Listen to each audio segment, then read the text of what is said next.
600 kilowatts in a single rack would once have powered a small factory. NVIDIA's Rubin Ultra NVL576 spends it on silicon. According to Tom's Hardware, the Kyber rack packs 576 Rubin Ultra GPUs across 144 4-die packages, targeting 15 exaflops of FP4 inference in the second half of 2027. Over the next few minutes, we will unpack what NVL576 actually means, how Kyber's vertical blades and 800-volt power make it work, and why we think it reshapes data center economics. Let us start with the core idea behind NVIDIA Rubin Ultra NVL576.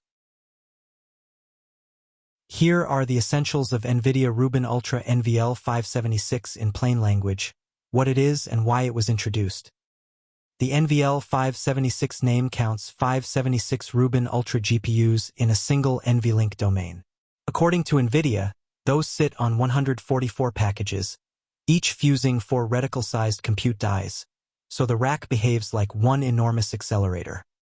NVIDIA targets 15 exaflops of FP4 inference and 5 exaflops of FP8 training per rack.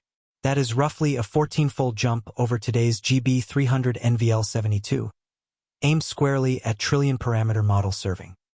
The Kyber design draws around 600 kilowatts per rack, distributed over 800-volt DC. Tom's Hardware reports it rotates compute blades 90 degrees into a vertical orientation, packing 4 pods of 18 blades each. Each Rubin Ultra package carries about 1 terabyte of HBM4E across 16 memory sites, near 32 terabytes per second of bandwidth.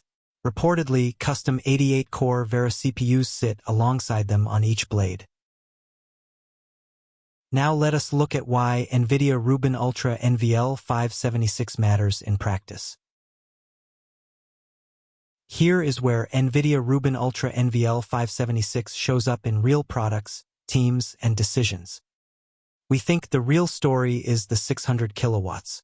Most existing facilities cap out near 40 kilowatts per rack, so deploying Kyber means rebuilding power and liquid cooling first. The GPU is no longer the hard part. The move to 800-volt DC distribution is not a footnote. We expect it to drag the whole supply chain from busbars to power supplies toward higher voltage, much like electric vehicles did. Plan procurement around that now. These are 15 exaflop targets for late 2027, not shipping benchmarks today. We would treat the headline numbers as engineering goals and watch for independent MLPerf results before betting capacity plans on them. Notice the marketing tension. NVIDIA counts 576 GPUs, but physically there are 144 packages. We recommend buyers compare on packages and total HBM, not GPU headcount, when modeling cost per token. Let us recap the key takeaways on NVIDIA Rubin Ultra NVL576 and what to do next. Rubin Ultra NVL576 binds 576 GPUs, built from 144 4-die packages, into a single NVLink domain that NVIDIA presents as one rack-scale accelerator. The platform aims for 15 exaflops of FP4 inference and 5 exaflops of FP8 training, about 14 times the current GB300 NVL72 generation. Kyber rack engineering, near 600 kilowatts on 800-volt DC with vertically mounted blades, is what makes that GPU density physically deployable. According to Tom's Hardware, Rubin Ultra NVL576 systems are intended to ship in the second half of 2027, paired with custom 88-core Vera CPUs.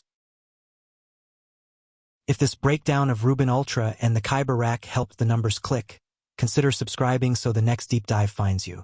For structured courses on AI infrastructure, data center engineering, and the certifications behind them, head over to Standarity.com. We will see you in the next one.